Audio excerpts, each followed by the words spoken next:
और उनकी पार्टी के तमाम बड़े बड़े नेताओं के ऊपर कीचड़ उछाल रही थी कि ये लोग चोर हैं, इन्होंने बेईमानी की, इन्होंने भ्रष्टाचार किया, इन्होंने करोड़ों रुपए की कमाई की। और 2 साल की लंबी जांच के बाद भी ईडी सीबीआई के पास वो हिम्मत नहीं है कि वो ट्रायल भी शुरू कर पाएं, मुकदमा भी नहीं शुरू कर पा रहे। ये बात सुप्रीम कोर्ट कह रहा है। और इस बात पे सुप्रीम कोर्ट ने जब अरविंद केजरीवाल जी को जमानत दी तो साफ साफ केंद्र सरकार की प्रीमियर एजेंसी सीबीआई के ऊपर टिप्पणी की है कि सीबीआई आज भी पिंजरे में कैद तोते की तरह काम कर रहा है, दुर्भावना से अरविंद केजरीवाल को जेल में रखने के लिए काम कर रहा है। और कब ट्रायल शुरू होगा इसका कोई पता नहीं। तो अरविंद केजरीवाल जी ने कहा है कि देश की सबसे बड़ी अदालत ने तो मुझे जमानत दे के राहत दी है, मगर जो जनता की अदालत है, मैं जनता की अदालत में जाके अग्नि परीक्षा दूंगा और अग्नि परीक्षा को जब पार करूंगा तो उस कुर्सी पे बैठूंगा जो मुख्यमंत्री की कुर्सी है, वरना उस कुर्सी पे नहीं बैठूंगा। जितनी राजनीति मैंने देखी है उससे ज्यादा कई साथियों ने देखी होगी। पूरी दुनिया के इतिहास में इकलौता ऐसा मुख्यमंत्री है जो अपनी मुख्यमंत्री की कुर्सी पे इस्तीफा देके कह रहा है कि अगर मैं ईमानदार हूं तो मुझे वोट देना, वरना मुझे वोट मत देना। ये बहुत बड़ी बात है। जनता की अदालत में जाके कह रहे हैं कि मैं आपका मुख्यमंत्री अग्नि परीक्षा देने आया हूं। 2 साल से मेरे ऊपर कीचड़ उछाली जा रही है, आरोप लगाए जा रहे हैं, नैरेटिव चलाया जा रहा है, और वो आदमी रिस्क ले रहा है इतनी बड़ी चीज का, अपने पूरे करियर का रिस्क ले रहा है वो आदमी, और कह रहा है इतनी कीचड़ उछालने के बावजूद, इतनी विपरीत परिस्थितियों के बावजूद, जब पार्टी को उसके ऑफिस से निकाल दिया हो, पार्टी के तमाम नेताओं को गिरफ्तार किया गया हो, पार्टी के पास पैसा ना हो, ऐसे में अरविंद केजरीवाल कह रहे हैं मैं जनता के बीच जाके कहूंगा कि अगर मैं ईमानदार हूं तो मुझे वापस मुख्यमंत्री की कुर्सी पे बिठाइएगा, वरना मत बिठाइएगा। भारतीय राजनीति के अंदर ऐसी नैतिकता, ऐसी शुचिता देखने में नहीं मिलती, जहां आज भारतीय राजनीति एक कीचड़ के समान हो गई है। ये इकलौते अरविंद केजरीवाल हैं। अरविंद केजरीवाल कहते हैं कि तमाम आरोपों के बावजूद, कीचड़ उछालने के बावजूद, एक चीज भी अब तक अदालत के अंदर साबित नहीं हुई, एक आरोप भी। मैं बहुत गंभीरता से ऐतराज दर्ज करता हूं। सुधांशु त्रिवेदी पढ़े लिखे व्यक्ति हैं, सजा याफ्ता शब्द का इस्तेमाल उन्होंने जो अरविंद केजरीवाल जी के लिए किया है उसका मैं घोर ऐतराज करता हूं। उनको इतनी समझ कानून की होनी चाहिए, इतने पढ़े लिखे वो होने चाहिए। वो एक मेंबर ऑफ पार्लियामेंट हैं। सजा याफ्ता का मतलब कन्विक्टेड होता है। अरविंद केजरीवाल की ट्रायल भी अभी तक शुरू नहीं हुई, आपने सजा याफ्ता डिक्लेयर कर दिया। इलाज कराएं सुधांशु त्रिवेदी अपना, वरना इलाज हम करना जानते हैं। उनको मैं चेतावनी दे रहा हूं, अपनी जुबान संभाल के बात करा करें। अरविंद केजरीवाल जी ने ये रिस्क आज लिया है और जनता की अदालत के बीच में जाएंगे और जनता जो कहेगी उसके हिसाब से कुर्सी पे बैठेंगे, वरना कुर्सी पे नहीं बैठेंगे। अब आतिशी अपनी बात रखेंगे।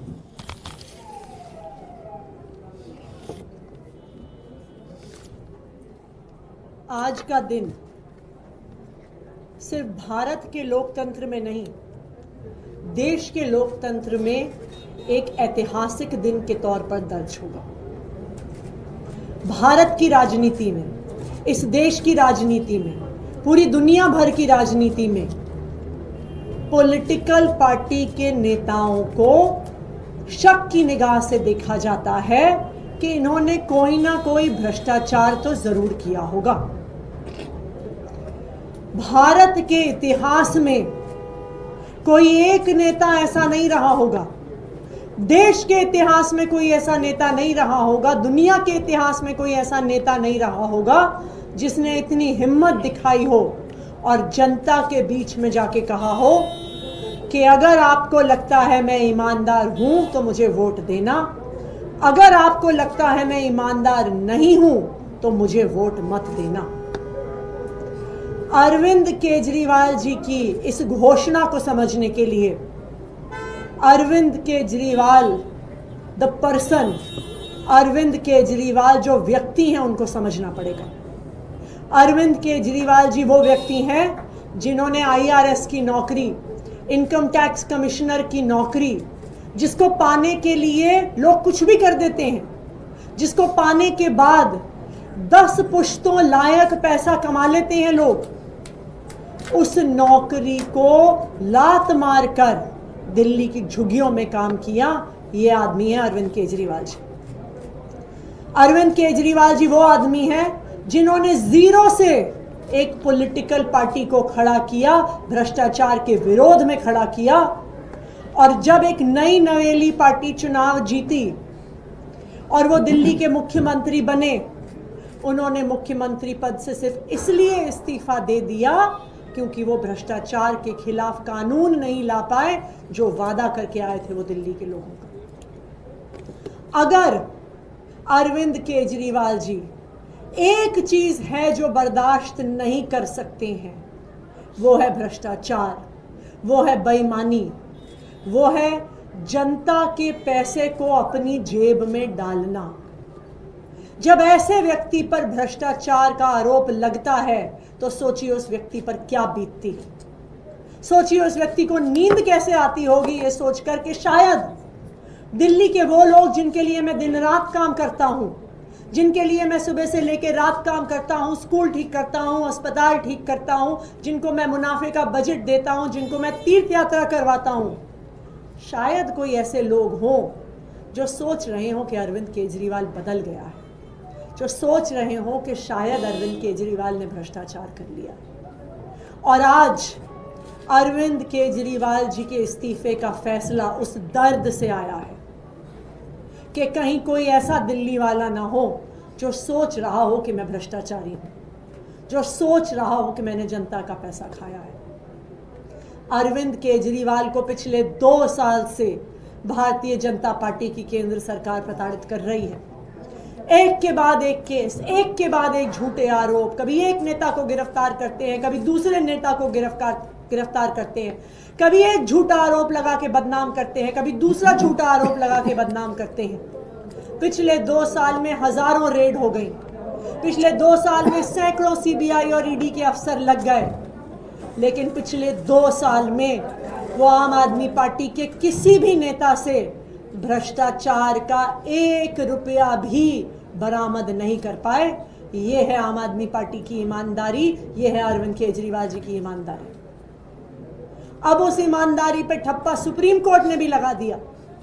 सुप्रीम कोर्ट ने ना सिर्फ आम आदमी पार्टी के सभी नेताओं को जमानत दी, सुप्रीम कोर्ट ने ना सिर्फ अरविंद केजरीवाल जी को जमानत दी, सुप्रीम कोर्ट ने भारतीय जनता पार्टी की केंद्र सरकार और उनकी एजेंसीज के मुंह पे तमाचा मारा और तमाचा मार के कहा कि ये जो एजेंसीज हैं ये एक पिंजरे में बंद तोते की तरह हैं जो सिर्फ अपनी मालिक की आवाज में बोल रही हैं। सुप्रीम कोर्ट ने तमाचा मारा केंद्र सरकार की एजेंसीज को और कहा कि अरविंद केजरीवाल की गिरफ्तारी सिर्फ एक दुर्भावना से हुई है, उनको जेल में रखने की दुर्भावना से हुई है। सुप्रीम कोर्ट ने तमाचा मारा ये कह के कि केंद्र सरकार की एजेंसीज को स्वतंत्र होना पड़ेगा, उनको इंडिपेंडेंट होना पड़ेगा, उनके इन्वेस्टिगेशन को अबव बोर्ड होना पड़ेगा। ये आम आदमी पार्टी नहीं कह रही है, ये सुप्रीम कोर्ट ने कहा है। लेकिन अरविंद केजरीवाल जी के लिए सिर्फ सुप्रीम कोर्ट के शब्द काफी नहीं है। उन्होंने अपनी जिंदगी लगाई है दिल्ली के लोगों की सेवा करने के लिए, दिल्ली की जनता की सेवा करने के लिए, और वो तब तक चैन से नहीं बैठ सकते, वो तब तक मुख्यमंत्री नहीं बन सकते जब तक उनको भरोसा ना हो जाए कि दिल्ली की जनता उनकी ईमानदारी पर भरोसा करती है, दिल्ली की जनता उनको ईमानदार मानती है। और इसीलिए अरविंद केजरीवाल जी ने यह फैसला किया है कि जब तक दिल्ली की जनता उनकी ईमानदारी पर भरोसा नहीं दिखा देती, जब तक उनकी ईमानदारी पे जनादेश नहीं देती है, वो मुख्यमंत्री की कुर्सी पे नहीं बैठेंगे। मुझे लगता है कि इस कीचड़ भरी राजनीति में शायद ही कोई ऐसा व्यक्ति आया होगा अरविंद केजरीवाल जी की तरह, जिन्होंने कहा है कि मैं करूंगा ईमानदारी की राजनीति। तुम मुझ पर कितने भी झूठे आरोप लगाओ, तुम मुझे कितना भी कीचड़ उछालो, मैं साफ सुथरी राजनीति करूंगा और खुद साफ सुथरी राजनीति करके मैं देश की राजनीति बदलूंगा। और इसी के साथ हमने मांग करी है कि दिल्ली में जल्द चुनाव करवाए जाएं। नवंबर में महाराष्ट्र में चुनाव होने हैं, उसी के साथ साथ दिल्ली में भी चुनाव करवाए जाएं और इस चुनाव में दिल्ली की जनता अपना जनादेश देगी, अपने बेटे, अपने भाई अरविंद केजरीवाल पर जनादेश देगी, उनकी ईमानदारी पे जनादेश देगी, जो उनका अरविंद केजरीवाल जी पर भरोसा है उसका जनादेश देगी। तो हम ये चाहते हैं कि दिल्ली में जल्द से जल्द चुनाव करवाए जाएं, कि दिल्ली की जनता भी अरविंद केजरीवाल जी की ईमानदारी पर अपना जनादेश दे सके। ये क्लियर कर दीजिए कि अरविंद जी जब जनता के बीच में जाएंगे तो कोई लोकेशन आइडेंटिफाई है कि कहाँ जाएंगे, जिनके लोगों से बात करेंगे? अरविंद केजरीवाल जी पूरी दिल्ली में जाएंगे और दिल्ली के लोगों से संवाद करेंगे। मैम, दो सवाल हैं बीजेपी के हवाले से, ये नेचुरली सवाल उठ रहे हैं कि पहला वो ये कह रहे हैं कि आप लोग असेंबली डिसॉल्व क्यों नहीं कर देते हैं अगर आपको अर्ली चुनाव चाहिए, और दूसरा ये भी सवाल उठाया जा रहा है कि क्या मुख्यमंत्री अपना आवास खाली करेंगे अगर वो पद से उतर रहे हैं तो? देखिए, सबसे पहली बात यह है कि दिल्ली में चुनाव आज के दिन करवाने के लिए असेंबली डिसॉल्व करने की ज़रूरत नहीं है। जब किसी भी विधानसभा का 6 महीने से कम का टेन्योर रहता है तो केंद्र सरकार और चुनाव आयोग कभी भी चुनाव करवा सकती है। इसलिए दिल्ली में चुनाव करवाने के लिए यहाँ पे दिल्ली की असेंबली भंग करने की कोई भी ज़रूरत नहीं। बीजेपी ये कह रही है कि जो हमने कहा था वही हुआ है, मुख्यमंत्री ने इस्तीफा दे दिया। जो हम दूसरी बात कह रहे हैं कि सुनीता केजरीवाल को मुख्यमंत्री बना दिया जाएगा, ये भी आपको जल्द सामने नजर आएगा। नहीं, आप बता दो। देखिए, भारतीय जनता पार्टी वाले परेशान हैं। वो एक्चुअली 2 साल से परेशान है। वो परेशान तब से हैं जब से उन्होंने आम आदमी पार्टी को तोड़ने की कोशिश करी, विधायकों को डराने धमकाने की कोशिश करी, करोड़ों रुपए के ऑफर देने की कोशिश करी, लेकिन दिल्ली की सरकार नहीं गिरा पाए। वो परेशान तब से हैं जब से उन्होंने आम आदमी पार्टी के नेताओं के घर पे रेड करनी शुरू करी। कभी घर पे रेड करी, कभी ऑफिस पे रेड करी, कभी लॉकर में रेड करी, कभी पैतृक गांव में रेड करी। और इतनी रेड करने के बाद भी उन्हें एक चवन्नी की भी रिकवरी नहीं हुई, तो वो तब से परेशान है। फिर वो इस बात से परेशान है कि उन्होंने भारतीय जनता पार्टी और उनकी एजेंसीज ने आम आदमी पार्टी के सभी नेताओं को जेल में डाल दिया।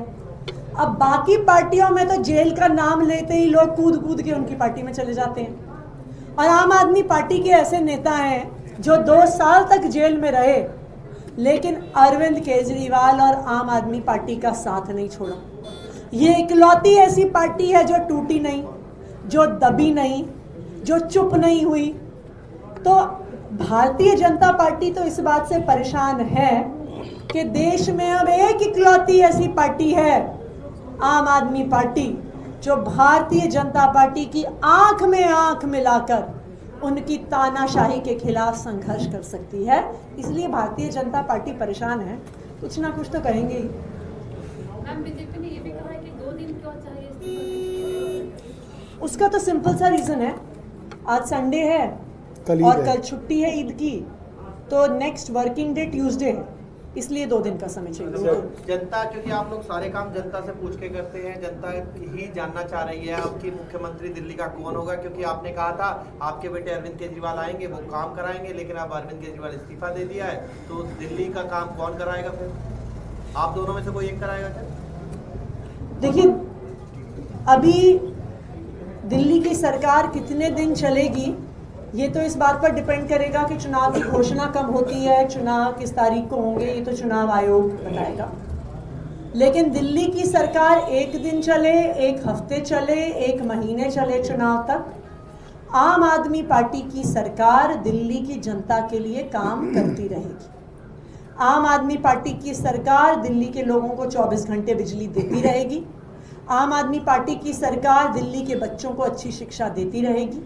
आम आदमी पार्टी की सरकार दिल्ली के लोगों को मोहल्ला क्लिनिक में, अस्पतालों में अच्छा इलाज देती रहेगी, बुजुर्गों को फ्री तीर्थ यात्रा करवाती रहेगी और महिलाओं को फ्री बस यात्रा करवाती रहेगी। हरियाणा में भी आप लोग चुनाव लड़ रहे हैं। अनिल विज ने एक बड़ा बयान दिया है कि मैं दावेदार हूं सीएम का और जीत कर आऊंगा तो अपनी प्रबल दावेदारी भी करूंगा। खुद को सीएम मानना चाहते हैं, तो बीजेपी में इस तरह की लड़ाइयाँ शुरू हो गई हैं कि मैं खुद सीएम बनूंगा। इस पर आप लोग का क्या कहना है?